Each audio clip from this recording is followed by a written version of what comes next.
برای این رسیدن به همین هدف تامین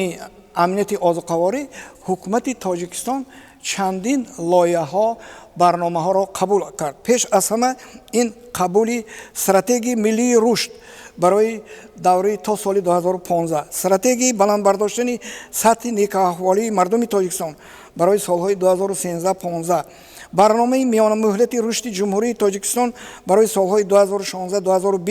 استراتژی اداره‌کنی مالیوی دولت برای سالهای 2009-2018 کنسپسی سیاست اگراری جمهوری تاجیکستان استراتژی ملی رشد جمهوری تاجیکستان برای دوره تا سالهای 2030 همه این برنامه‌ها کنسپسی‌ها این حجت‌هایی بودند که کشور ما را از لحاظ امنیت ozuqavorӣ باید تامین میکنند. البته ما میدونیم که تاجیکستان حدود مملکت ما 93% مساحت تاجیکستان را کوه‌ها تشکیل میکنند و البته تامین امنیت ozuqavorî برای تاجیکستان یکی از هدفها و وظیفه‌های خیلی مهم است. اقدام پیشوای ملت در سمت رشد کشاورزی همین خیلی دست دور داده شد که ما باید ذخیره زمین‌های کشاورزی را ثمرانok استفاده بریم و باید گفت که در همین تامین امنیت ozuqavorî کشور تقسیم زمین با مردم یک نقش خیلی مهم بازید. با سفارش پیشوای ملت سال 2018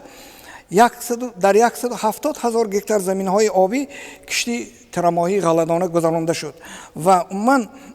در نتیجه همین تقسیم زمین‌های پرزیدنتی میگن با مردم کشاورز مردم دهقان دادن زمین یعنی زمین صاحب خود را پیدا کرد و همین یک عامل مهمترینی گردید که مردم خودشان را با آذوقه محلی با گویم خوراک تامین کنند. البته در دوره سالهای 2006-2012 یک برای تامین امنیت ozuqavorî 5 قانون 15 برنامه‌های ساحوی برای رشد باغداری پخته‌کاری تخم پروری کارتوشک پروری چاروا پروری زنبور اصل پروری قبول کرده شدند و برای پیشرفت همین ساحه از بودجه دولت در دوره صاحب استقلالی بیش از 12 میلیارد سامانی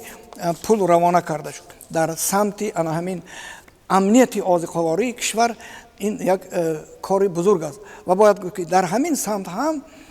خدمت‌های پیشوای ملت خیلی بزرگ است.